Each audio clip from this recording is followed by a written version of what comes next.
నమస్తే. మనము త్రిపుర రహస్యం అనేటువంటి ఒక గ్రంథాన్ని చాలా కాలంగా మాట్లాడుకుంటూ ఉన్నాము. ఈ త్రిపుర రహస్యం కూడా భగవద్గీతలాగా, బ్రహ్మసూత్రాల్లాగా, ఆ తర్వాత వేదాలు, ఉపనిషత్తుల ఋషుల యొక్క 100% వాళ్ళ అనుభవంలోకి తెచ్చుకున్న భావాలు. ఈ పుస్తకం రాసిన మహానుభావుడు కూడా సుభేదనుడు అనేటువంటి ఒక మునీశ్వరుడు. ఆయన తెలుసుకున్నది, ఆయన అనుభవానికి తెచ్చుకున్నది మన మానవాడికి ఎంత తేలికగా అర్థం చేసుకొని దాన్ని అనుభవంలోకి తెచ్చుకోవచ్చో చెప్పారు. అంటే మనకి ఉన్న చిన్న చిన్న డౌట్స్ అన్నీ కూడా ముఖ్యంగా ఏం లేదబ్బా పోతాయి. అన్నిటికీ మూలం ఏంటో తెలుసా? అన్నిటికీ మూలం మన అహంకారం. అంతకంటే ఇంకా ఏం లేదు. అహంకారం అంటే మళ్ళీ ఒక చెడ్డ పదార్థం కూడా కాదు, అది ప్రకృతి. అంటే ఏంటి ప్రకృతి? అహంకారంలో వచ్చినటువంటి ప్రకృతి ఏంటి? మన మనసు. మన మనసుకి ఏమున్నాయి? 3 గుణాలు ఉన్నాయి. ఏంటవి? సత్వగుణం, తమోగుణం, రజోగుణం. మరి ఈ 3 గుణాలు ఎక్కడి నుంచి వచ్చాయి? వీటికి ఏం చెప్తున్నారు? ఆ భగవతత్వ చైతన్యంలో ఏర్పాటు చేసుకున్నటువంటి ఎప్పుడైతే భేదము మాయ మొదలైందో అప్పుడేంటి? ఆ వాసనలు ఈ ప్రకృతి అనేటువంటి ఒక ముద్దలాగా ఆ చైతన్యంలో ఉన్నాయి అన్నారు. అంటే ఇప్పుడు ఈ మహానుభావులు ఋషులు చెప్తున్నది ఏంటి? ఉన్నది ఒక్కటే. అంటే ఏంటి? ఒకటి అంటే ఏంటి? దానికి నామం లేదు, రూపం లేదు, గుణం లేదు, కదలిక లేదు, మన కంటితో మన ఇంద్రియాలతో చూడలేము. కానీ ఒక వండర్ఫుల్, ఒక ఇంటెలిజెన్స్, ఒక జ్ఞానం ఉండడం అనేది ఉన్నది. ఎట్లా ఉంది ఏంటి అనేది అడగడానికి లేదు. ఉండడం అంతే. అది అలా ఉంది ఇలా ఉంది అని చెప్పలేము, లేదు అని చెప్పలేము. ఉండడం అయితే ఉన్నది. ఆ తెలివితేటలతోటే ఒక భావం చేశారట. ఏంటి ఆ భావం? సృష్టి ఉంటే బాగుంటుంది అనేటువంటి భావం. అసలు ఎందుకమ్మా ఈ సృష్టి త్రిపుర రహస్యంలో ఏం చెప్తున్నారు? ఇక్కడ నిరాకారమైన విషయం గురించే చెప్తున్నారు. మన ఉపనిషత్తుల్లో ఋషులు చెప్పినటువంటి భగవద్గీతలో కూడా ఎవ్రీథింగ్ నా నుంచే వచ్చింది అని ఆయన చెప్పాడు. అంటే ఏంటి? నా నుంచి రావడం అంటే జ్ఞానంలో నుంచి రావడమే. నా నుంచి అంటే ఒక సాకారం ఉంటే సాకారం ఒకటే వస్తుంది. నిరాకారం నుంచి బోల్డ్ వస్తాయి. అంటే ఆలోచనల నుంచి బోలుడు సృష్టి జరగడానికి అవకాశం ఉంది. అదే ఆకారం ఉంటే అట్లా జరగడానికి లేదు కదా.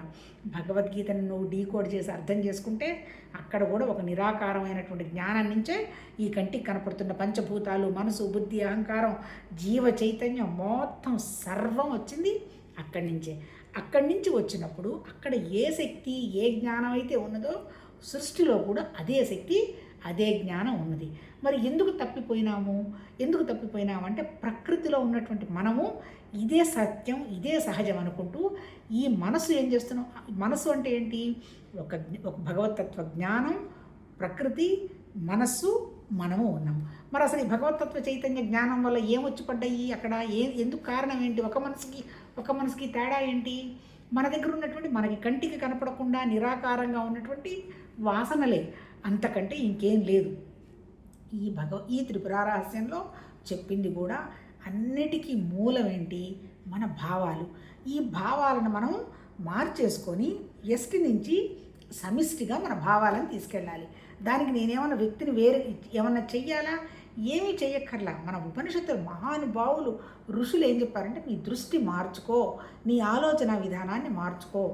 భేదంగా చూడడం మొదలుపెట్టామంటే ప్రతిదీ భేదమే. నువ్వు తప్పు చూడడం మొదలుపెట్టావంటే ప్రతిదీ తప్పే. తప్పు లేదు అని చూడడం మొదలుపెట్టావంటే తప్పే లేదనేటువంటి విషయం నువ్వు గ్రహిస్తావు. దీనికన్నిటికీ కారణం ఎవరు? మన భావాలేనబ్బా. అంతకంటే ఏం లేదు. భగవద్గీత మొత్తం చెప్పిందంతా ఏంటి?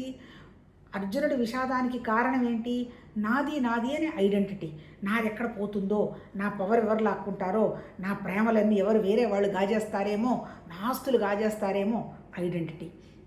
ఆ ఐడెంటిటీ ఎలా పోగొట్టుకోవాలో భగవద్గీతలో చెప్పటం మొదలుపెట్టి నాయన ఐడెంటిటీ అంత తేలిగ్గా పోదు. ఎందుకు? నీకు భగవతత్వానికి తేడా లేదు. ఆ తర్వాత నాకు కూడా జన్మలు వచ్చాయి, పోయినాయి. నేను కూడా ఆ నిరాకారమైనటువంటి శక్తిలో నుంచే వచ్చాను. కాకపోతే ఏంటి? నా శక్తి, నా జ్ఞానం, నా మనస్సు, ఈ ప్రపంచం ఏంటి, ఈ జీవత్వం ఏంటి అనే అన్ని విషయాలు నాకు అర్థమైనవి, నీకు అర్థం కాల. ఎందుకు అర్థం కాల? నేను రాజుని, నేను అందరినీ గెలిపించగలను, వీళ్ళందరూ ఓడిస్తే వాళ్ళందరూ ఇబ్బంది పడతారు అనేటువంటి అహంకార మమకారాల్లో ఉన్నావు. నువ్వు కూడా జ్ఞానివిగా అంటాడు. జ్ఞాని అంటే ఏంటి? భగవతత్వానికి జ్ఞానికి తేడా లేదు. ఎందుకు? ఎక్కడెక్కడో సృష్టించినటువంటి భగవతత్వానికి నామరూపాలు లేవు, ఎవరు సృష్టించారు అనేటువంటి ఎక్స్పోజర్ లేరు. ఇప్పుడు జ్ఞాని అంటే ఏంటి? తను ఏం చేసినా నా వల్ల ఏం జరగడం లేదు, నాకేమీ తెలియదు, అంతా భగవతత్వ భావం అనేటువంటి విషయంగా పనులు మొదలుపెట్టుకుంటూ పోయిన జ్ఞానికి నాకు తేడా లేదు అంటాడు. మరి కర్మయోగికి నీకు తేడా ఉందా? కర్మయోగి ఎందుకు చేస్తాడు? మనసుని విశాలం చేసుకోవటానికి నువ్వు కర్మ చెయ్యి అంటే అంతే తప్ప నువ్వు విశాలం చేసుకోవటానికి పని చేస్తే తప్ప నీకు విషయం అర్థం కాదు. ఎప్పుడైతే నీ మనసు విశాలమైందో, నీకు బుద్ధికి వివేకం వచ్చిందో, ఇప్పుడు ఈ కర్మ ఎందుకు చేస్తున్నావు? నిష్కామ కర్మ యోగంగా అయిపోతుంది. అంటే నువ్వు ఏ పని చేసినా నీ కోసం చెయ్యవు, భగవతత్వ భావాన్ని దృష్టిలో పెట్టుకొని సమిష్టిగా చేయటం మొదలు పెడతావు. దానివల్ల ఏమవుతుంది? మనస్సు నిశ్చలమైపోతుంది. అందుకని కర్మ చెయ్యి. రెండోది ఏం చెప్పాడు? భక్తి, ఉపాసన.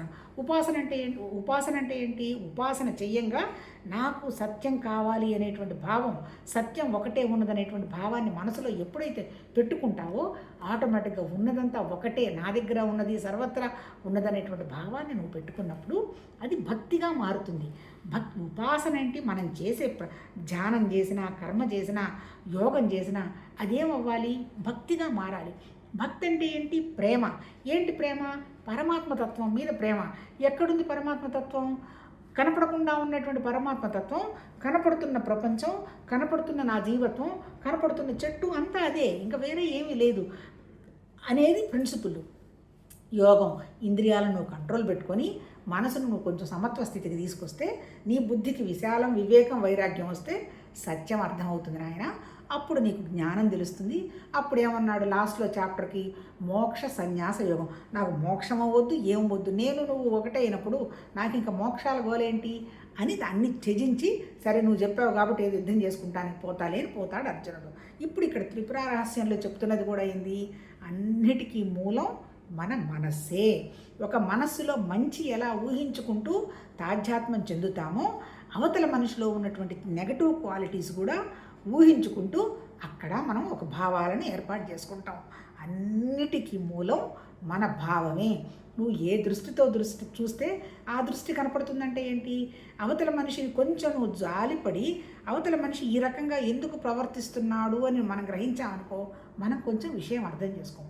కానీ మనం ఆలోచన చేయం. ఎందుకు? మన దగ్గర ఉన్నవి వాసనలే, వాళ్ళ దగ్గర ఉన్నవి వాసనలే. ఇప్పుడు మనం చదువుకుంటున్నటువంటి భగవద్గీత ఇప్పుడు ఈ త్రిపుర రహస్యంలో చెప్పింది ఏంటి?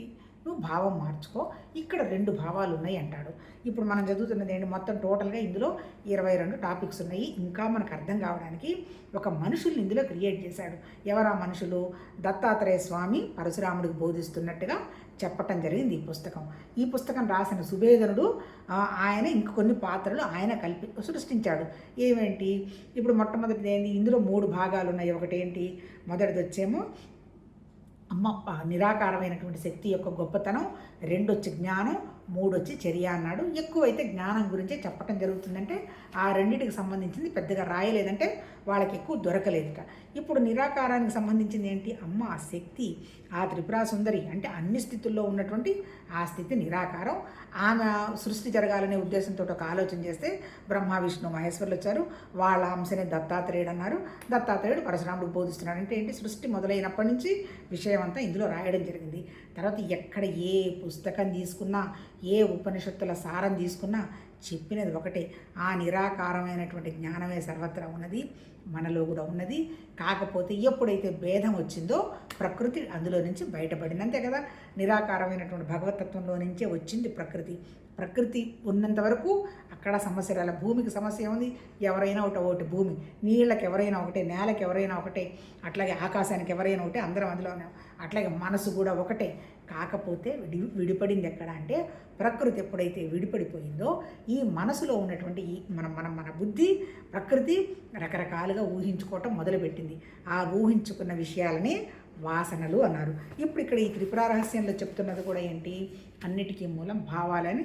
1 నుంచి 20 మనకు 12 నుంచి ఇప్పుడు 14 వరకు మళ్ళీ ఇక్కడ 2 రాజులను సృష్టించి, ఆ తర్వాత ఒక ఖండడు అనేటువంటి ఒక మునీశ్వరుని సృష్టించి, ఆ మునీశ్వరుడు ఊరికినే తపస్సులో కంప్లీట్గా ఉంటే వాళ్ళ కొడుకు వెళ్ళి ఒక కొండలోనే ఒక రాజ్యాన్ని సృష్టిస్తాడు ఆయన భావంతో. సరే ఆ రాజు చాలాసార్లు చెప్పుకున్నాము. సరే ఆయన ఏం చెప్పాడంటే, ఏమయ్యా ఏడవ్వాకు, 124 కోట్లు బ్రహ్మ సృష్టిలో జరిగిపోయినాయి, మన సృష్టిలో ఒక్కరోజే జరిగింది, నీకు కూడా బ్రహ్మ సృష్టిని ఊహించగలిగినటువంటి శక్తి ఉంది, నువ్వు ఊహించలేకపోతున్నావు అంటే కల్పనలు, మాయ, ఆ తర్వాత నెగటివ్నెస్ ఇవన్నీ తయారు చేసుకున్నావు అని నిన్న మనం మాట్లాడుకోవడం జరిగింది. నిన్న నీకు కొంచెం మనకేం జరిగింది? ఇప్పుడు ఆ భగవతత్వ ఆ చైతన్యంలో అంటే ఏంటి? ప్రకృతిలో ఉన్నది భగవతత్వమే, అంటే ఏంటి, సర్వత్రా ఉన్నది అదే, ఇంక సపరేట్గా ఏం లేదు. కాకపోతే ఏంటి, ప్రకృతి ఆ పరమాత్మ తత్వాన్ని డామినేట్ చేసేస్తుంది అన్నాడు. అంటే ఇక్కడ నిన్న మనం చదువుకున్న దాంట్లో ఏం చెప్పాడు, పురుషుడు అంటే ఏంటి, ఆ భగవతత్వానికి పురుషతత్వానికి తేడా లేనటువంటి ఆ పురుషతత్వంలో 5 లక్షణాలు ఉన్నాయి అన్నాడు. ఏంటవి అంటే సర్వజ్ఞత, సర్వత్రా వ్యాపించున్నది, లిమిటేషన్స్ లేనిది. భగవద్గీతలో చెప్పాడు కదా, భగవాన్ అనే పదానికి ఐశ్వర్యం, బలం, లిమిట్ లేని వ్యవహారం పురుషుడు. కాకపోతే ఆ పురుషతత్వానికి ప్రకృతి అనేటువంటి మాయ యాడైన తర్వాత కొన్ని లక్షణాలు వచ్చాయన్నాడు. మన వాళ్ళు పొరాలు అంటారు, కంచుకాలు అంటారు, లేదా పాయింట్స్ అంటారు, లేకపోతే ముడులు అంటారు, వాటెవర్ ఇట్ మే బి. ఏంటది మొదటిది ఏమన్నాడు, మొదటిది వచ్చేసేసి కళ అన్నాడు. కళ అంటే మనం ఏ పని చేసినా ఆ పనిలో లిమిటేషన్ ఉంటుంది. 100% నాకు అన్నీ తెలుసు, ఇదిగో దేవుడు ఇలా ఉన్నాడు, రేపు ఇన్నాళ్ళు బతుకుతాను, ఇన్నాళ్ళకి పోతానని చెప్పగలిగిన వాళ్ళు ఎవరూ లేరు. ప్రకృతిలో లిమిట్ ఉంది, కళ. రెండోది వచ్చేంటి అవిద్య. దానికి కారణం ఏంటి, పూర్తి జ్ఞానం లేకపోవడం. కొత్త జ్ఞానం ఉంది కానీ కంప్లీట్గా పూర్తి జ్ఞానం లేదు. అవిద్య అయిపోయిన తర్వాత రాగం, నాకు అది ఇష్టం ఇది ఇష్టం లేను అనేటువంటి వ్యవహారమే లేదు. ఎక్కడైతే ఇష్టం ఉంటుందో మనకి దాని మీద మనం పెంచుకుంటూ పోతాం. అక్కడ ఏదైనా తప్పులు చేసినా మనకేం కనపడవు. ఎక్కడైతే మనకు అయిష్టం ఉంటుందో మళ్ళీ ఆ ఇష్టాన్ని పెంచుకుంటూ పోతాం. దీనికి కారణం ఏంటి, మనసే. అంటే ప్రకృతి అంటే మనసు. ఈ పెంచుకుంటూ పోయి దాన్నే ఊహించు, అదే కరెక్టు, అది కరెక్ట్ కాదు, నేనే కరెక్ట్ అనేటువంటి భావాన్ని పెంచుకుంటూ పోతాం. తర్వాత మళ్ళీ ఇంకోటి ఏంటి, కాలం చెప్పాడు. ప్రకృతిలో మనం పరిమితంగా ఉన్నాం. ఎన్నాళ్ళు ఎప్పుడు వచ్చాము, ఎన్నాళ్ళు ఉంటాము, వెళ్ళిపోతాము. సృష్టి స్థితి లయ లిమిటెడే అనేటువంటి విషయం ఆల్రెడీ డిసైడ్ అయ్యింది. నియతి కాదు, కాలం డిసైడ్ అయ్యింది. 5వ వచ్చి నియతి అని చెప్పాడు. నియతి అంటే మనం అందరం అందులో భాగమే. ఒక క్రమ పద్ధతి ప్రకారం ప్రకృతి జరుగుతుంది, ప్రకృతిలో మన అంతా భాగమేననేటువంటి విషయం చెప్పి ఇప్పుడు నిన్న మనం ఏం మాట్లాడుకున్నాము, ఈ ప్రకృతి అనేది మనం నిద్రపోతున్నప్పుడు అది ప్రకృతి, అది సుషుప్తి. మనకే కాదు, భూమి మీద పుట్టిన చీమ దగ్గర నుంచి కోటీశ్వరుడు వరకు, స్వామీజీ వరకు అందరూ సుషుప్తిలో పడాల్సింది. సుషుప్తి అంటే నిద్ర. ప్రకృతి అనేది సహజం, నిద్ర ఉంటుంది. ఎప్పుడైతే మనం నిద్ర లేస్తామో, నిద్ర లేచిన తర్వాత మన భగవతత్వ చైతన్యం, చిత్తం అంటే ఏంటి, ప్రకృతిలో వచ్చినటువంటి మన బుద్ధి, మన సపరేట్నెస్ వచ్చేస్తుంది. అప్పుడు మనం ఏం చేయాలి అని డే గురించి ఆలోచన చేసుకుంటూ పోతాం.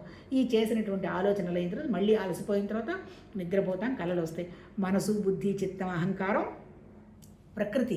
ఈ ప్రకృతి కూడా నడుస్తుంది అంటే కారణం జీవ చైతన్యం మనతో ఉన్నది. కాకపోతే జీవ చైతన్యం మన దగ్గర ఉన్నదనే విషయంగా మనకి పిసరంత కూడా మనకి గుర్తులేవు. ఈ ప్రకృతికి అనుగుణంగానే, ఈ చిత్తానికి అనుగుణంగానే, ఈ గుణాలకు అనుగుణంగానే జ్ఞానేంద్రియాలు, కర్మేంద్రియాలు, శబ్దస్పర్శ రూపరసగంధాలు అవి వచ్చి పడ్డాయి అన్నాడు.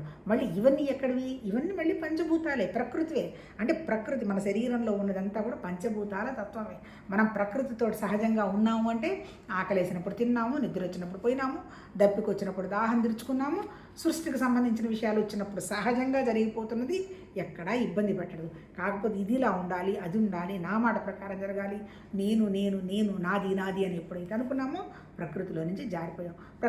ప్రకృతిలో నుంచి జారిపోవడం కాదు, ప్రకృతిని గట్టిగా పట్టుకున్నాం. అసలు ఒరిజినల్ జీవ చైతన్యం ఉందనే విషయాన్ని మర్చిపోయినాం. నిన్న మనం అంతవరకు చదివాము. తర్వాత ఈ చైతన్యం ఏం చేసింది, ఈ మాయను పట్టుకుని సృష్టి స్థితి లయ అని చేసుకుంటూ సాక్షిగా ఉంటూ సృష్టి స్థితి లయ నడుస్తుంది. మన సంగతే తీసుకుందాం. రాత్రి నిద్రపోతున్నాం, నిద్రమత్తులో మనకేం తెలియదు. అప్పుడు ఎలా ఉన్నాం, మనం లయలో ఉన్నాం. ఈ ప్రకృతి ఎక్కడ లయతో ఉంది, భగవతత్వం ప్రకృతి కలిసే ఉన్నది. లేచిన తర్వాత మళ్ళీ జాగృత అవస్థ సృష్టించేసుకున్నాం, జరిగిపోతుంది. ఈ సృష్టి స్థితి అయిపోయింది అంటే ఏంటి, ఈ స్థితి మళ్ళీ ఈ స్థితి ఏంటి, ఇది మెయింటైన్ అవుతుంటూ వెళ్ళిపోతుంది. మళ్ళీ మెయింటైన్ అయితే ఎట్లా వెళ్ళిపోతుంది, దాన్ని ఏమంటారు, అంతర్యామి విష్ణుమూర్తి మన ఆలోచనతోటి మెయింటైన్ అవుతూ ఉంటుంది. మనం ఏ భావం పెట్టుకొని చూస్తామో ఆ భావం పెట్టుకొని చూస్తాం. డబ్బులు సంపాదించాలి, డబ్బులకు సంబంధించిన ఆలోచన, ఏమీ పని లేదు, అదట్లా ఇది ఇట్లా అని జరిగిపోయినవి జరగబోయిన వాటి విషయాన్ని ఆలోచన. దీనికి కారణం ఏంటి, మన దగ్గర ఉన్నటువంటి వాసనలు. ఈ వాసనలు ఎలా పోగొట్టుకోవాలి అనేటువంటి విషయాన్ని మళ్ళీ త్రిపుర రహస్యంలో కూడా చెప్పాడు. వాసనలు పోగొట్టుకోవటానికి ఏమీ లేదు, నాదేమీ లేదు, నేను లేను, ఉన్నదంతా ఆ చైతన్యమే నడిపిస్తున్నది. ఈ what ever it may be, ఏదైనా మంచి జరిగింది ఆ చైతన్యం వల్ల, ఒకవేళ ఇంకేదైనా జరగాల్సి ఉంది, అనుభవం వచ్చింది, ఓహో ఎంతవరకు అనేది మనకు అవగాహన అయింది అనేటువంటి విషయాన్ని పోవడానికి 100% అదొక్కటి తప్ప ఇంకేమీ లేదు. మనందరినీ నడిపిస్తున్నది అదే, కంటికి కనపడుతున్నది, అవ్యక్తంగా ఉన్నది అదే చైతన్యం. వ్యక్తమైన ప్రకృతి, జీవితం, జగత్తు, జీవుడు, ఈశ్వరుడితో సహా దాంట్లో నుంచి వచ్చిందనేటువంటి విషయాన్ని గ్రహించడం జ్ఞానం. గ్రహించిన దానికి ఆ స్థితికి మనం దగ్గరగా వెళ్ళడం అంతే తప్ప ఇక్కడ మనం ఏదో భౌతికంగా ఏదో చేస్తాము, ఏదో చేయగలము, అదంతా కూడా భ్రమ. మనం చేయగలిగింది ఏమీ లేదు. ఎందుకంటే ప్రకృతికి 5 లిమిటేషన్స్ ఉన్నాయి. మనకి ఏమీ తెలియదు. మనం రాగంలో నుంచి బయటపడలేదు, కాలంలో నుంచి బయటపడలేదు, అవిద్యలో నుంచి బయటపడలేదు. పరిపూర్ణంగా నేను ఈ పని చేశాను అని పర్ఫెక్ట్గా చెప్పేంత శక్తి లేదు. మరి అలాంటి పరిపూర్ణత సాధించాలంటే మార్గం నేను పరిపూర్ణమైనటువంటి భగవతత్వం అనేటువంటి విషయాన్ని గట్టిగా పట్టుకోవటం అని నిన్న చెప్పటం జరిగింది. అల్టిమేట్గా ఈ నేను నాది ఇదంతా నేను అనేటువంటి జ్ఞానస్థితిలో ఉండాలి తప్ప నాది అనేటువంటి లిమిటెడ్ ఏరియాలో ఉండకూడదని నిన్న చెప్పాడు. ఆ తర్వాత నిన్నేం చెప్పాడు, ఇప్పుడు మళ్ళీ ఇక్కడ మనం ఒకసారి చదువుదాము, చదివి టయాన్ని బట్టి చెప్పుకుందాం, లేకపోతే ఈ భావన సిద్ధిని రేపు కన్క్లూజన్ చెప్పుకుందాం. ఇప్పుడు ఏం చెప్పాడు ఇక్కడ, పెద్ద కుండలు చిన్న పిడతలు మొదలగు భేదాలు కుండలకు పిడతలకే కానీకి మట్టికి ఎలా సంబంధించదో అలాగ సృష్టి భేదాలు కూడా చైతన్యానికి సంబంధించవు. అంటే ఏంటి, రకరకాల పాత్రలు, రకరకాల మనుషులు, రకరకాల చీమలు, దోమలు, ఏనుగులు, జీవుళ్ళు, స్వామీజీలు, డబ్బున్నవాడు పేదవాడు అందరం కూడా చైతన్యంలోనే భాగమే. ఈ భేదాలన్నీ మనకున్నాయి కానీ భగవతత్వంలో ఆ భేదాలు లేవు. అంటే అల్టిమేట్ ఏంది, మట్టి ఒకటే, బంగారం ఒకటే, నీళ్లు ఒకటే. కాకపోతే మనం ఏం చేస్తున్నాము, పాము తాడును చూసి పాము అనుకొని మన లిమిటెడ్ ఆలోచనలతోటి మనం భ్రమపడుతున్నాం. కానీ భగవతత్వంలో ఆ లిమిటెడ్ ఆలోచన లేదు. ఉన్నదా సర్వత్రా అంతా ఉన్నది, అదే జ్ఞానం, అదే చైతన్యం అంటాడు. ఈ భేదాలన్నీ బ్రహ్మ యొక్క భావన చేతనే భాషిస్తున్నాయి. సరే పోనీలు అంతా బాగానే ఉంది, అంతా చైతన్యమే కదా, మరి ఎందుకయ్యా ఈ గోలంటే బ్రహ్మ చైతన్యం వల్లనే.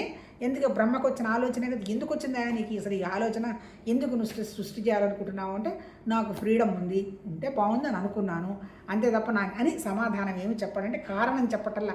సృష్టి ఎందుకు వచ్చింది అనే దానికి కారణం లేదు, అలాగే నా సృష్టి ఎందుకు వచ్చింది దానికి కూడా కారణం లేదు. ఎన్నాళ్ళు ఉంటామో తెలియదు, ఎప్పుడు ఉంటామో తెలియదు, ఏమీ తెలియదు, అంటే కారణం తెలియదు. కానీ కార్యం తెలుస్తుంది, మనం చేస్తున్న పనులు తెలుస్తున్నాయి, మన ఆలోచనల భావాలు తెలుస్తున్నాయి, వాటికి వస్తున్నటువంటి రిజల్ట్ తెలుస్తుంది రిజల్ట్.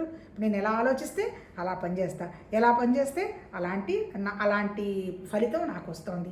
అంటే ఇప్పుడు ఇక్కడ చెప్పింది కూడా ఏంటి, సృష్టి ఎందుకు వ్యక్తమైందనే దానికి కారణం లేదు. కాకపోతే మరి ఎందుకు ఈ జీవ సృష్టి ఎందుకు చేశావు, మళ్ళీ అక్కడ కూడా భేదం కలిగింది. అంతే సృష్టి ఉంటే బాగుంటుందని ఎట్లా రావాలి సృష్టి అంతా, పంచభూతాలు నేల నీళ్లు అగ్ని వాయువు ఆకాశం మనసు బుద్ధి అహంకారం అంతవరకు చేసి పెట్టాడు భేదం. కానీ మళ్ళీ ఒక మనిషిని సృష్టించి ఆ మనుషులందరిలో పెట్టింది ఒకటే మనసు, ఆ మనుషులందరికీ పెట్టింది ఒకటే ఆకలి, ఆ మనుషులందరికీ పెట్టింది ఒకటే నిద్ర, ఆ మనుషులందరికీ పెట్టింది ఒకటే భయం, ఆ మనుషులందరికీ పెట్టింది ఒకటే మైథునం. కాకపోతే అంతా ఒకటే అనేటువంటి విషయం అక్కడ పెట్టిన ఇక్కడ మన వాసనలు, మన కోరికలు, మన అహంకారం, సంస్కారాలకు అనుగుణంగా మన మనసుని మనం సపరేట్ చేసి పడేసాం. ఇప్పుడు మనం చేయాల్సింది ఏంటి, ఈ సపరేట్ చేసినటువంటి మనసుని తీసుకెళ్ళి ఒకటే మనసు ఉందనేటువంటి విషయానికి మనం పెట్టాలి. అప్పుడు మనం ఏం చేయాలి, ఈ భౌతికంగా వస్తున్న ప్రతిదీ కూడా నన్ను ఆ మనసుకు తీసుకెళ్ళి పెట్టడానికి వస్తున్నటువంటివి నేనే సెలెక్ట్ చేసుకొని వచ్చాను, అమ్మయ్య నేను ఒకటైపోతున్నాను అనేటువంటి విషయాన్ని మనం గ్రహించగలగాలి. ఇప్పుడు ఇక్కడ ఏం చెప్పాడు అంటే ఏంటి, ఈ భేదాలు కూడా మళ్ళీ ఆ భగవతత్వ భావంలోనే జరిగాయి. ఆయన భావించడం మానుకుంటే భేదాలు భాషించం. ఆయన కనుక అసలు నాకు ఇంకా సృష్టి వద్దు పో అని కనుక ఒక థాట్ పెట్టాడనుకో, మనం అందరం వెళ్ళి దాన్ని ఏమంటాం, లయం అయిపోతాం. ఇంకా సృష్టి లేదు, గోంగూర లేదు. ఎందుకంటే అది ఆయన ఆలోచనే కదా, ఆయన పెట్టలేదనమాట. చిదాత్మక భావన ఎందు స్వతంత్రం సహజం, నా ఎందు కూడా చిదాత్మ కలదు, మరి నా ఎందు ఆ భావనాశక్తి కనిపించడం లేదే నీవు అడగచ్చు. అంటే ఏంటి, ఇప్పుడు ఆయన కనుక భావాన్ని విత్డ్రా చేశాడనుకో సృష్టి లేకుండా పోతుంది. కాకపోతే ఆయన నువ్వు సృష్టి ఎందుకు చేసావు, నువ్వు సృష్టి ఎందుకు చేయలేదు అనిగేడంత గట్స్ మనకు లేవు. ఎందుకు, ఆయన సర్వస్వతంత్రుడు, సర్వజ్ఞుడు, ఆ తర్వాత అన్నీ తెలిసినవాడు, ఏమి కోరుకోవటం లేదు, అన్నీ ఉన్నటువంటి ఆ తత్వాన్ని పోయి నువ్వెందుకు చేసావని అడిగేటువంటి వ్యవహారం లేదు. అది సర్వస్వతంత్ర కాబట్టి ఇలా భేదంగా సృష్టించింది, పంచభూతాలు సృష్టించింది, మనసు బుద్ధి అహంకారం సృష్టించింది. ఈ మనుషులు చేస్తున్నటువంటి వేషాలన్నీ చూస్తూ అక్కడ సాక్షితత్వంగా మళ్ళీ ఆనందం చెందుతుంది. ఆనందం అని కూడా అంటానికి లేదు, ఆనందం లేదు, బాధ లేదు. ఎందుకు పాపం వీళ్ళు ఇంత అనవసరంగా చిన్న విషయాలకి ఘర్షణ పడుతున్నారు, రండి నా దగ్గరికి రండి, మీరు బడవాకండి అనేటువంటి అవగాహన పాపం ఆ జ్ఞానానికి ఉన్న దానికి వచ్చి చెప్పగలిగే శక్తి లేదు. ఎందుకు, ఎవరి డ్రామా, ఎవరి యాక్షన్, ఎవరి ఆటలు వాళ్ళు ఆడుకోవాల్సిందే. ఈ ఆడుకునేది అక్కడ పాపం చూస్తూ ఉంటుంది అంతే. ఇప్పుడు ఇక్కడ ఎందుకు చూస్తూ ఉంటుంది, దానికి స్వతంత్రం ఉన్నా, సర్వజ్ఞత ఉన్నా, అనవసరపు విషయాల్లో వేలు పెట్టేంత వ్యవహారం దానికి లేదు. అందుకని మన్ని కూడా ఏం చెప్తున్నారు, ఎంతవరకు అంతవరకు సాక్షిలాగా ఉండు అంటారు. ప్రతిదానికి లేయర్లు ఉన్నాయి. ఏది కరెక్టో ఏది కరెక్ట్ కాదో కూడా ఎవరికి తెలియదు. ఏ పని ఏం జరగబోతోందో కూడా ఎవరికి ఏమీ తెలియదు. అల్టిమేట్ ఏంటి, సర్వత్రా ఉన్నది మాత్రం ఒకటే. అక్కడ ఉన్నది, ఇక్కడ ఉన్నది, నాలో ఉన్నది, వాళ్ళలో ఉన్నది ఒకటే భగవతత్వం అనేటువంటి భావం కనుక పెంచుకున్నప్పుడు మన మనసుకి ఘర్షణలు తగ్గిపోతాయి. ఎప్పుడైతే మనసుకు ఘర్షణ తగ్గుతుందో అది సమత్వ స్థితిలో ఉంటుంది. ఇప్పుడు ఇక్కడ చెప్తున్నది కూడా అదే. ఇప్పుడు ఈయనేమడుగుతున్నాడు, నువ్వు చెప్పింది బాగుంది, అక్కడ సర్వజ్ఞత ఉంది కాబట్టి ఆయనకు భావం చేసి పడేశారు, మరి నేను ఎందుకు చేయలేకపోతున్నాను భావం అంటే దానికి ఏం చెప్తాడు, ఇదిగో నువ్వు ఈ కోరికలు ఇవన్నీ పెట్టుకున్నావు, ఈ ఘర్షణలన్నీ పెట్టుకున్నావు, ఈ రకరకాల మాయలన్నీ నిన్ను కప్పు అవతలేసేసాయి, అందుకని నువ్వు ఇవన్నీ చేయలేకపోతున్నావు. నీకు కూడా ఈ ఘర్షణ లేకుండా ఈ మాయలు గనక లేకపోతే నువ్వు అనుకున్నది జరిగే అవకాశం ఉంది అని చెప్పటం జరిగింది. అది చూడండి, నీ ఎందు ఉన్న భావనాశక్తి మాయ చేత ఆవరించబడి ఉంది. మాయ తొలగితే నీకు కూడా భావన సిద్ధించును. దేశాన్ని కానీ కాలాన్ని కానీ ఎవడు ఏ విధంగా భావిస్తున్నాడో అది ఆ ప్రకారంగా దీర్ఘం అల్పం మొదలైన భేదాలతో భావిస్తుంది. మనకు ఒక దేశం అమ్మో ఇంత ఘోరంగా ఉంటుందా అని అనుకుంటాం, అంతే కదా. ఇప్పుడు చైనా ఉంది, మనకి చైనా గురించి పాకిస్తాన్ గురించి ఎలా భావాలు ఉన్నాయి, ముందు నుంచి వాళ్ళతో మనకి కొంచెం యుద్ధ వాతావరణం ఉండింది. అంటే చైనా అంటే అవి తింటారు ఇవి తింటారు అక్కడ బాగుండదు అనేది ఉంది. మొన్న ఏదో వీడియోలో వచ్చి చెప్తున్నాడు, చైనా వండర్ఫుల్, సెక్యూరిటీ ప్రాబ్లం లేదు, భోజనానికి ప్రాబ్లం లేదు, పని చేయడానికి ప్రాబ్లం లేదు, ఎప్పుడు 24 గంటలు పని చేసుకున్నట్టు, తర్వాత అందరూ స్నేహంగా ఉంటారు, అనవసరమైనటువంటి నెగటివ్ విషయాలు వార్తలు వేయడం కానీ వాళ్ళకి తెలియడం కానీ ఏం స్కోప్ లేదు, భయం అనేటువంటి పదమే చైనాలో లేదని ఒకటి చెప్తున్నాడు.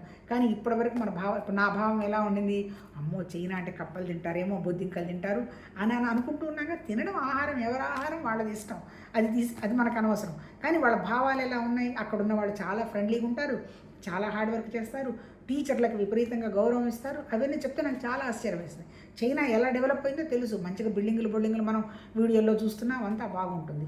అంటే ఏంటి, ఒక్కసారి ఇప్పుడు ఏమైంది, నా భావం మారిపోయింది. ఓ చైనా కూడా వండర్ఫుల్ కదా, పాలిటిక్స్ అంటావా, ఎవడి దేశం కోసం వాడు కొట్టుకుంటాడు, అది కావాలి ఇది కావాలి అనుకుంటాడు, వాళ్ళ సంస్కారం. వాడు ఎక్కడో పాకుతూ ఉన్నవి కూడా తినేటువంటి పేదరికాన్ని చూసొచ్చిన వాడు ఎంతో కష్టపడి వాడి దేశాన్ని వాడు బిల్ట్ చేసుకున్నాడు. మరి అలాంటప్పుడు మరి వాడుకున్నటువంటి ఆలోచనలు వాళ్ళకు ఉండొచ్చు, అది వేరే విషయం. కానీ ఒరిజినల్గా చైనా ఎలా ఉంది, బాగా డెవలప్ అయింది, బాగుంది. ఇప్పుడు నా భావం సడన్గా ఏమైపోయింది, వితిన్ సెకండ్స్ మారిపోయిందంటే ఇక్కడ చెప్పింది కూడా ఏంటి, నేను లిమిటెడు, నేను జీవుడు అనేటువంటి భావాన్ని పెట్టకు, సర్వత్రా ఉన్నది ఆ భగవతత్వమే పెట్టు. ఎప్పుడైతే అలా పెడతావో నీకు ఏ టైంలోనైనా, ఏ కాలమైనా, ఏ మనిషితోనైనా నీకు ఎలాంటి ఇబ్బంది ఉండదు. టైము స్పేసు ఆబ్జెక్ట్ దాటినదే జ్ఞానం, అది మనతోనే ఉన్నది. నామరూప క్రియలు దాటినదే జ్ఞానం, అది మనతోనే ఉన్నది. కాకపోతే నీ దృష్టి మార్చుకో, నీ భావం మార్చుకో, నీ భావం మార్చుకుందే నీకే మిరకిల్స్ జరగమని చెప్తున్నాడు. చూడండి ఇక్కడ, నీ ఎందు ఉన్న భావనాశక్తి మాయ చేతకు ఆవరించబడింది. మాయ తొలగితే నీకు కూడా భావసిద్ధి కలుగుతుంది. దేశానికి కానీ కాలానికి కానీ ఎవడు ఏ విధంగా భావిస్తున్నాడో అది ఆ ప్రకారంగా దీర్ఘం అల్పం మొదలైన భేదాలతో భావిస్తున్నది. అంటే నేను ఇప్పుడు దాకా మన చైనాని ఎలా చూశాను, ఇప్పుడు ఎలా చూస్తున్నాను, సడన్గా ఒక్క ఆలోచనతో మన చైనా దృష్టి మారిపోయింది. ఇప్పుడు ఏదైనా చైనాలో అవకాశం వచ్చినా ఇబ్బంది ఏం లేదు, అప్పుడు చైనా అయినా పోవచ్చు, ఏముంది అక్కడ అనేటువంటి భావం వచ్చింది. అంటే ఇప్పుడు మనం పోతాం, మనం ఏదో ఉద్యోగాలు చేస్తామా అనేటువంటి విషయం కాదు. అంటే నేను చెప్పదలుచుకున్నది వెంటనే ఇప్పుడు మనం కొంతమంది ఎవరన్నా ఇప్పుడు మనకు కూడా చాలా ఉదాహరణలు ఎక్కడన్నా మనకు కలుస్తారు, వాళ్ళు మన గురించి చెప్తారు, ఇవిడికి చాలా గర్వం, నేను చాలా పెద్ద గొప్ప అనుకుంటుంది అని అన్నారనుకో, వాళ్ళకి ఎలాంటి భావం పడిపోతుంది, ఓహో ఇవిడికి చాలా గర్వం ఏమోనని. ఎందుకు, ఆ మాట వాళ్ళు విన్నారు కాబట్టి. తర్వాత వాళ్ళు వచ్చి వీళ్ళతో మాట్లాడిన తర్వాత వచ్చి పొరపాటు పడ్డాం, మీరు ఇలాంటి వాళ్ళు అనుకున్నారు, మీరు ఎంత మంచి వాళ్ళని వాళ్ళే అనుకుంటారు. అంటే ఏంటి, భావాల వల్లనే మనం అన్నీ చూస్తున్నాం. మంచి భావమే చెడు భావమే. అందుకని మహారుషులు ఏం చెప్పారు, ఈవెన్ ప్రాణం పోయేటప్పుడు కూడా నెగటివ్ ఆలోచన చెయ్యకు, మంచి చూడు, మంచి మాట్లాడు, మంచి చూడు, మంచి జరిగిపోతుంది. మనం అలా అంటాం కానీ మన దృష్టిలో ఎప్పుడు పాజిటివ్ తక్కువ ఉంటుంది. సంకల్పం చేస్తాం కానీ అవుతుందా కాదా అని వికల్పం చేస్తాం. ఒక సంకల్పం చేసాం, ఫైనల్ అంతే, అవ్వకపోవడం మన చేతిలో ఉండదు. అని భగవతత్వానికి ప్రాసెస్ చేసాం. ఇది ఇలా జరుగుతుందా, మన వల్లే జరిగిందా, ఈ వీళ్ళకి ఇది మంచిదే అయింది అనేటువంటివన్నీ కూడా కుట్రకుతంత్రం ఉన్నటువంటి మనుషుల యొక్క ఆలోచనలు. దానికి అనుగుణంగానే వాళ్ళ జీవన విధానం ఉంటుంది. మనిషి ఆలోచన ప్రకారమే వాళ్ళ ఆరోగ్యం కానీ వాళ్ళ ఎన్విరాన్మెంట్ కానీ ఉంటుంది. ఇప్పుడు మనం చేయాల్సింది ఏంటి, మన భావం మార్చుకోవటమే. మనం ఏమి గుడులు కట్టక్కర్లా, నిజం చెప్పాలంటే ధ్యానం చేయక్కర్లా, కర్మ అవసరం లేదు, ఏమి యోగం అవసరం లే, అవన్నీ కూడా మన భావం మార్చుకోవటానికి పెట్టినవే. ఒక్కసారి మన భావం మారి నేనే ఆ భగవతత్వ భావనే ఉన్నది సర్వత్రా ఉన్నది నాతో కూడా ఉన్నది అని అనుకున్నప్పుడు entire creation within seconds మారిపోతుందని ఆ మహానుభావులు స్టాంపు కొట్టి మనకు చెప్తున్నారు. నువ్వు ఒప్పుకున్నా ఒప్పుకోకపోయినా you are divine, I am divine, everything is divine. ఆ డివైను, జ్ఞానము, చైతన్యం అనేటువంటి పదం లేకపోతే మనం ఒక్క ముక్క కూడా నోట్ల నుంచి మాట్లాడం, ఒక్క ముక్క తినలేము. ఎంతమంది సృష్టికి వచ్చారు, ఎంతమంది వెళ్ళిపోతున్నారు. ప్రకృతి అనేది సహజం. కాకపోతే మనకు వస్తున్నటువంటి మార్పులు, ఈ సిచ్యుయేషన్స్ అన్నీ మనం తయారు చేసుకున్నది. అందుకే భగవద్గీతలో కూడా రెండు ప్రిన్సిపల్స్ చెప్తారు. మొట్టమొదటి, ఇదంతా మాయ, ఎవడు లేడు ఇక్కడ, ఎవరు ఉండబోటల్లా, just it's nothing but measurement, అంతే కదా, మాయ కదా. మొన్న ఎప్పుడో బుట్టి స్కూల్కి వెళ్ళిన వాళ్ళం అప్పుడే 60 ఏళ్ళు క్రాస్ అయిపోయినాయి, మనవాళ్ళు మనవరాళ్ళు, గోలంతా వచ్చి పడింది అంతే. మనం ఎంతమందిని చూసాము, మహా ఋషులు మునులే వెళ్ళిపోయినారుగా. మరి మనమేముంది అంటే ఇదంతా ఇట్స్ నథింగ్ బట్ మెజర్డ్ ఇల్యూషను, మాయ. రెండో ప్రిన్సిపల్, వీళ్ళందరూ అసలు ఎక్కడి నుంచి వచ్చారు? నా ప్రకృతి నేను సృష్టించుకున్నది, నా ఆలోచనలతోటి. భగవంతుడు తీసుకొచ్చి ఇదిగో ఇట్లా ఉండమ్మా ఆయన పడేస్తే ఆయన రకరకాలుగా, ఇది నా తల్లిదండ్రులు, వాళ్ళు వీళ్ళు, నా ఫ్రెండ్స్ వాళ్ళు, ఎందుకు అన్ని సిచ్యుయేషన్స్ నీకు సృష్టించారు. నీ మనస్సు పాజిటివ్గా చూస్తావా, నెగిటివ్గా చూస్తావా అని. పాజిటివ్గా నువ్వు చూడకుండా నీ వల్లనే నాకు ఈ ప్రాబ్లం అయింది, నీ వల్లనే నాకు ఈ ప్రాబ్లం అయిందంటే నెగిటివ్గా చూస్తున్నాం. అదే స్ట్రెంథన్ చేస్తున్నాం, అదే అనుభవం కంటిన్యూ అయిపోతుంది. ఒక్కసారి మనం పరిశీలన చేసుకుంటాం. అందుకని ఆధ్యాత్మిక సాధనలో చెప్పింది, ధ్యానం అంటే ఏదో కళ్ళు మూసుకొని కూర్చుంటాము, ప్రశాంతంగా ఉంటాం, అరగంట ఏదో ఉంటాం, తర్వాత అంతా ఇబ్బంది పడతాం, అదంతా తీసి పక్కన పెట్టేస్తే కాంటెంప్లేషన్ అన్నాడు. కాంటెంప్లేషన్, అసలు నాకు ఎందుకు వచ్చింది ఈ ఆలోచన, ఇది కరెక్టా కాదా, నేను ఇలా ఆలోచించచ్చా కాలా అని మనం విచారణ చేసుకోవాలి. మరి ఆ విచారణ శక్తి మనకి రావాలి అంటే పాజిటివ్గా ఆలోచించినటువంటి స్వామీజీ ఇలాంటి వాళ్ళ దగ్గరికి వెళ్ళి సత్సంగ్ అన్నారు. సత్సంగ్ వల్ల మనకు వచ్చేది ఏంటి? సత్సంగ్కి వెళ్ళి మనం వాళ్ళకేదో సేవలు చేసి అవన్నీ కాదు, మనల్ని మనం మార్చుకోవడానికి సత్సంగ్. మనం మార్చుకోవాలంటే మన ఆలోచనలను మనం మార్చుకోవాలి, ఆలోచనలను మార్చుకోవాలంటే మనం పరిశీలించుకోవాలి. కాకపోతే మన సృష్టిలో, జీవ సృష్టిలో ఇవన్నీ ఏమి జరగవు, అహమే పెరుగుతూ ఉంటుంది. కానీ అహం పెరుగుతుందని మనకి తెలియదు. నాకు అహం లేదు, నా కోరిక లేదు, నాకు ఏ టెన్షన్ లేదని నేను అంటూ ఉంటా, కానీ ఆచరణలో అవి ఉండవు, పక్క వాళ్ళకి తెలుస్తూ ఉంటాయి. అహం పోవడం అంత తేలికైన పనేం కాదు. మన ప్రాణం ఉన్నంత వరకు అహం ఉంటుంది. అందుకని ప్రతి సెకనం నేర్చుకుంటూ నాది కాదు ఉన్నదంత భగవతత్వం అనేటువంటి భావాన్ని స్ట్రాంగ్గా పెట్టుకుంటూ పోతే ఆ బ్రహ్మాకార వృత్తి, ఆ భగవతత్వ వృత్తి వల్ల మనం తయారు చేసుకున్నటువంటి ఈ వాసనలు కొంచెం మనకు వదలడం మొదలు పెడతాయి. వదులుతున్నాయి అనేటువంటి విషయం మనకే తెలుస్తుంది. అందుకని ఇదంతా కూడా అందుకని భౌతికంగా ఏ విషయానికి పెద్ద గొప్పపడాల్సిన అవసరం లేదు, తక్కువ పడాల్సిన అవసరం లేదు. ఇక్కడ పెద్దగా పొందేది లేదు, పోగొట్టుకునే లేదు. ఇక్కడ ఏదో మనం చాలా గొప్పవాళ్ళం కాబట్టి మనకేదో గౌరవం ఇవ్వాలి, ఉన్న గౌరవం పోతుంది, వచ్చింది అంటే అంత భ్రమ. కాకపోతే మనం ఒక ఏరియాని మనం సృష్టించుకున్నామంటే అక్కడ మనకి కొన్ని ధర్మాలు ఉన్నాయి. ధర్మం అంటే ఏంటి? మన ధర్మాన్ని మనం స్వధర్మం ముందు ముఖ్యం. అంటే ఈ భౌతికంగా కూడా కొన్ని ధర్మాలు ఉన్నాయి కాబట్టి ఆ ధర్మాలను ప్రాసెస్ చేస్తూ, కానీ ఈ చేస్తున్న క్రమంలో ఇక్కడ మనం చేస్తున్నది కాదు, ఆ భగవతత్వ ప్రణాళికలో ప్రతి జరిగిపోతున్నది. మనం కూడా దాంట్లో అనేటువంటి భావాన్ని స్ట్రెంథన్ చేసినప్పుడు మనకి ఏదైనా ఒక మంచి జరిగింది, అమ్మ దేవుడి కృప, అంత ఆ భగవతత్వ కృప జరిగింది. ఒకవేళ ఏదైనా మనం అనుకున్నది జరగలేదు, ఓహో నాకు ఈ అనుభవం రావాల్సి ఉంది, వచ్చింది మంచి అనుభవం, కొంచెం నేర్చుకోవడం జరిగింది, అది కూడా భగవతత్వ కృప అనేటువంటి స్థితికి మన భావాన్ని ప్రాక్టికల్గా నిలబెట్టాలి. అనుభవం అంటే చాలామంది ఉంటారు ఎక్కడో ఏదో వస్తుంది, అసలు దేవుడు ఉన్నాడని ఇక్కడ భగవద్గీతలో కానీ ఉపనిషత్తుల ఋషులు చెప్పలే. నువ్వే అది, నువ్వు మార్చుకో, నువ్వే దైవం అని నీకు తెలిసిపోతుంది. నువ్వు మార్చుకోకుండా నాకు అన్నీ కావాలి, నేను అన్నిట్లో ఉండాలి, నా అంత వాళ్ళు లేరు కానీ నేను మారిపోతున్నాను అంటే అది భ్రమ. నువ్వు ఏదైనా సరే భౌతికంగా సంబంధించిన విషయాన్ని వితిన్ సెకండ్స్లో నాకు ఇది అవసరం లేదు అని చెప్పగలిగినటువంటి స్థితి రావాలి. అంటే అంత త్యాగ గుణం రావాలి.